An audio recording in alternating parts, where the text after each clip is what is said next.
Hello, and welcome to Chapter 3, Quoting, Paraphrasing, and Avoiding Plagiarism. In this chapter, we will learn how to quote and paraphrase, an overview, when to quote, when to paraphrase, 4 examples of quotes and paraphrases, how to avoid plagiarism in the research process, plagiarism and the internet. Learning to quote, paraphrase, and summarize research effectively is not easy and requires consistent practice. These skills are expected to develop as you complete the exercises in parts 2 and 3 of the process of research writing, as well as through future research and writing tasks beyond this course. This chapter aims to present foundational techniques for integrating research into your writing, while also clarifying how to use sources responsibly and avoid plagiarism. How to summarize? A summary provides a concise explanation of a longer piece of writing. In some cases, such as annotated bibliographies, summaries may be only 1 or 2 sentences long. In other situations, they may be more detailed, but they are always significantly shorter than the original text they describe. Summaries of varying lengths play an important role in research writing because they help readers understand the sources being discussed. This is particularly important when you plan to quote from or paraphrase a source later in your work. Writing an effective summary begins with carefully and thoroughly reading the original text. After that essential step, several basic principles should guide the summarizing process. First, remain neutral and focus strictly on presenting the facts rather than inserting personal opinions or judgments about the material. Evaluation and analysis should be reserved for other sections of your writing. Second, avoid directly quoting the source. Summaries are most effective when they are written entirely in your own words, making them clearer and more useful to both you and your readers. Avoid copying and pasting abstracts from research databases. Many library databases provide article abstracts, but inserting these directly into an annotated bibliography is considered plagiarism. More importantly, relying on copied abstracts undermines the purpose of writing summaries and annotated bibliographies, which is to deepen your understanding of the research and to explain the source clearly in your own words. This time, let us discuss how to quote and paraphrase. Writers use quotations and paraphrases from research to strengthen their arguments and convince their readers. Including evidence from credible sources helps answer the reader's implicit question, who supports this claim? This is particularly important in academic writing, where readers are persuaded primarily by solid research and reliable evidence.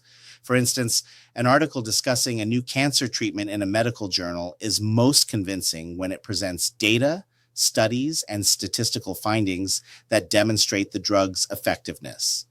Personal stories from patients, while emotionally compelling and commonly used in popular writing, do not carry the same scholarly weight as empirical research. In research writing, instructors do not expect students to be subject matter experts. Although some primary research may be conducted, most academic papers rely heavily on secondary sources such as books, journal articles, and reputable websites. Writers incorporate this information into their work through carefully chosen quotations and paraphrases that support their ideas and guide readers toward credible evidence. What is quotation? A quotation reproduces the exact wording from a source. As a general guideline, using 3 or more consecutive words from the original text should be treated as a direct quote. In contrast, a paraphrase conveys the original idea or information using your own wording rather than the source's exact language. Although quotations and paraphrases serve different purposes in research writing, they share several important features. Both should be clearly introduced to the reader, especially when a source is mentioned for the first time. Writers should also explain why the evidence is significant, particularly when its importance is not immediately clear from the quotation or paraphrase itself. In addition, all quoted or paraphrased material must be accompanied by an appropriate citation. The correct way to quote or paraphrase sources depends on the citation style required for the paper. The 2 most commonly used academic styles are the Modern Language Association, MLA, and the American Psychological Association, APA. These style guides are explained in detail in the appendix of this book. In most cases, your instructor will specify which style to use before you begin your assignment.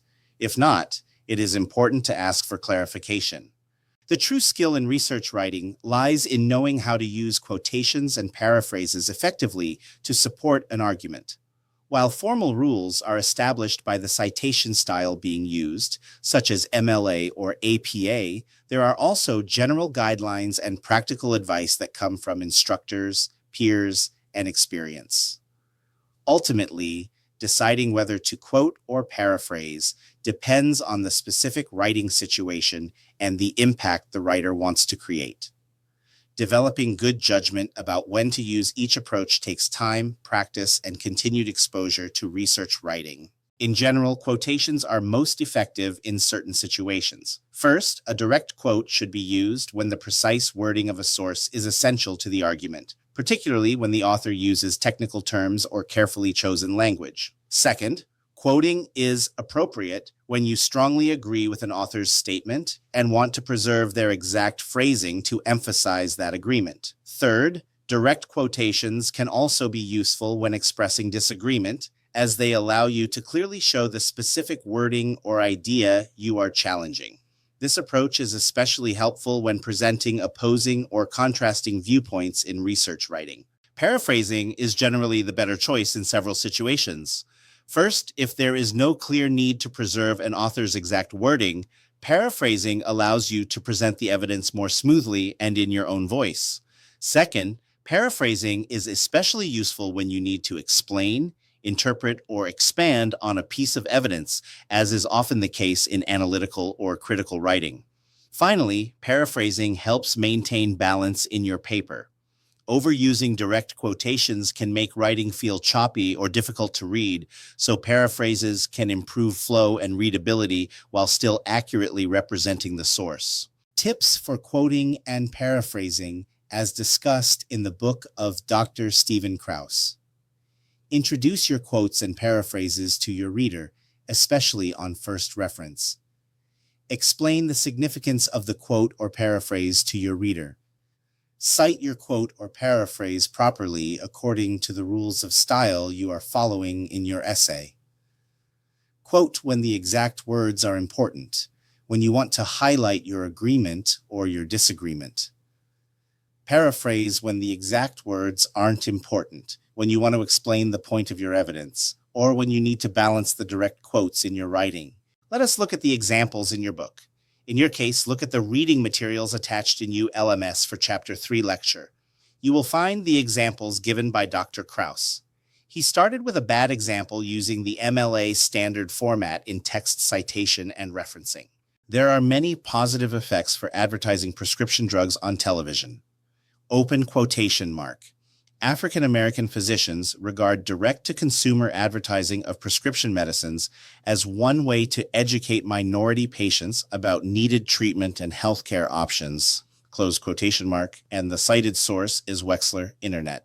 This information could effectively support the writer's argument, but the researcher fails to provide the necessary context or explain why the quotation strengthens his or her claim. Instead, the quote is inserted without introduction or analysis, forcing the reader to determine its relevance and significance on their own. In the book, a revised version of this quote is written. Let us look at the revised version and discuss how the changes made a significant difference to make the statement more understandable and more convincing and believable for the readers. In her pharmaceutical executive article, available through the Wilson Select Internet database, Jill Wexler writes about one of the positive effects of advertising prescription drugs on television. Open quotation mark. African American physicians regard direct-to-consumer advertising of prescription medicines as one way to educate minority patients about needed treatment and healthcare options. Close quotation mark. In the revised version, the writer's purpose in using the evidence and the source of that evidence are much clearer. In this example, the material comes from a traditional print journal, Pharmaceutical Executive, but the writer must also clarify that the article was accessed through Wilson Select, an online database that provides full-text versions of periodical articles without original graphics, charts, or page numbers. When including direct quotations in research writing, it is necessary to provide page numbers or clearly state that no page numbers are available. although explaining how a source was accessed, especially when it comes from an online database, can feel awkward within the text. This information should be included the first time the evidence is introduced.